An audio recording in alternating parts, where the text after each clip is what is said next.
Assalamualaikum warahmatullahi wabarakatuh. Kita lanjutkan lagi kajian kita.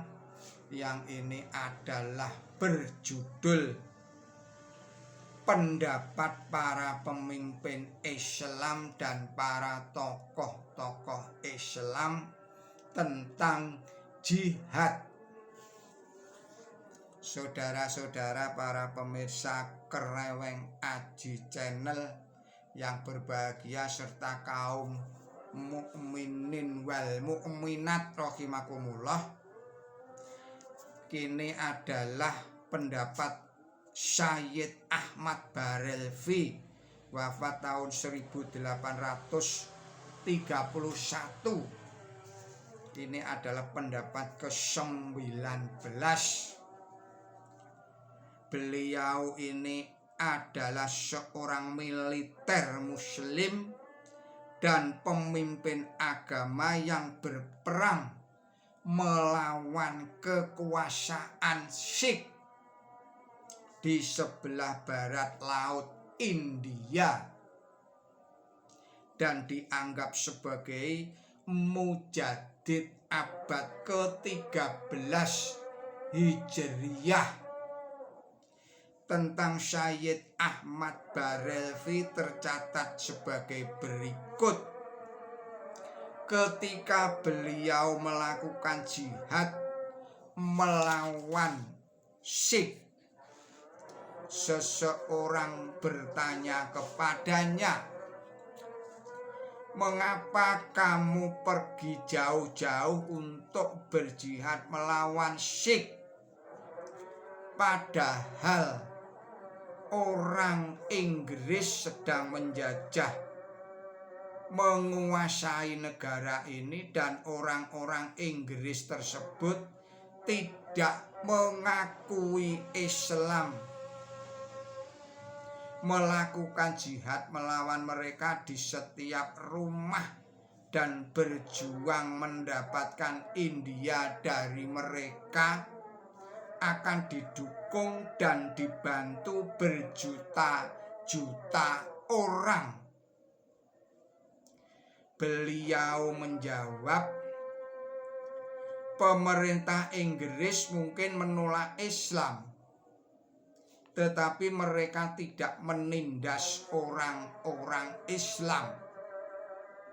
Mereka juga tidak melarang orang-orang Islam untuk beribadah sesuai dengan ajaran agamanya. Dengan alasan tersebut, apakah kita akan berperang melawan mereka dan menumpahkan darah yang tidak perlu dari kedua belah pihak? Hal ini berlawanan dengan prinsip-prinsip agama terdapat dalam Musalmanan Karoshan Mustaqbil oleh Sayyid Tufail Ahmad, edisi ketiga tahun 1940. Yang ke-20 adalah pendapat dari Sayyid Muhammad Ismail Syahid. Beliau adalah staf dari Sayyid Ahmad Barelvi dan wafat di medan perang dalam melawan kaum Sikh. Tentang dirinya ditulis sebagai berikut. Romawi 1. Seorang berkata, "Mengapa kamu tidak mengumumkan berjihad melawan Inggris?" Dia menjawab, "Kita tidak mempunyai kewajiban untuk berjihad memerangi mereka. Yang pertama, karena kita adalah jajahan mereka. Yang kedua, mereka tidak mengganggu kita dalam menjalankan ibadah. Kita mempunyai kebebasan dalam kekuasaan mereka. Pada kenyataannya apabila mereka diserang, orang muslim haruslah memerangi penyerang tersebut dan tidak membiarkan pemerintah mereka disakiti sedikit pun.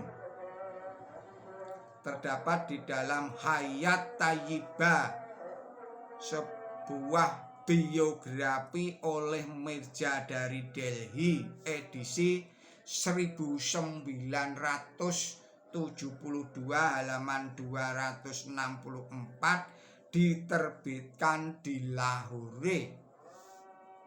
Romawi II, Maulwi Ismail mengumumkan bahwa jihad melawan pemerintah Inggris dalam arti keagamaan tidaklah valid. Kita juga tidak dapat melawan mereka. Kita hanyalah membalas para syekh yang memerangi saudara-saudara kita.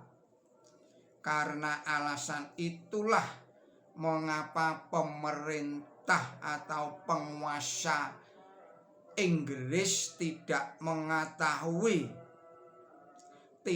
mengetahui apa-apa dan tidak menghentikan persiapan yang dilakukan oleh Maulwi Islami. Dalam buku Hayat Thayyibah, biografi oleh Mirza dari Delhi, edisi 1972 halaman 201. Saudara-saudara, para pemirsa Kreweng Aji Channel yang berbahagia, Romawi III, alasan inilah mengapa Maulwi Ismail dari Delhi yang memahami Quran dan hadis tidak berperang untuk memperjuangkan India dari Inggris yang pada saat itu memerintah negara tempat dia tinggal. Dia juga tidak memerangi negara-negara bagian dari negara ini di luar negaranya. Dia memerangi para kaum Sikh yang mencampuri peribadatan orang Islam dengan melarang suara adzan, al-iqtisad fi masail al-jihad oleh Maulwi Muhammad Hasan Batalwi, terbitan 1876, halamannya 49 dan halaman 50. Saudara-saudara para pemirsa Kreweng Aji Channel yang berbahagia, dapatlah kita simpulkan bahwa arti kata jihad itu adalah secara umum berjuang, berusaha, berikhtiar sekuat tenaga kita untuk melawan kebatilan, baik yang ada pada diri kita sendiri maupun apa yang ada pada orang-orang di sekeliling kita. Sedangkan kita ini adalah arti khusus dalam keadaan yang khusus pula. Syarat-syarat terjadinya peperangan itu telah dijelaskan di dalam Al-Quran suci. Antara lain kita diusir dari rumah kita, antara lain kita dilarang untuk melaksanakan ibadah menurut agama kita, yang intinya adalah satu penindasan terhadap kaum muslimin atau kita atau saudara-saudara kaum muslimin rahimakumullah yang lainnya. Demikian risalah ini. Mohon maaf atas segala kesalahan dan kekilapan saya di dalam menyampaikan risalah ini. Billahi taufik wal hidayah. Ihdinas siratal mustaqim. Wassalamualaikum warahmatullahi wabarakatuh.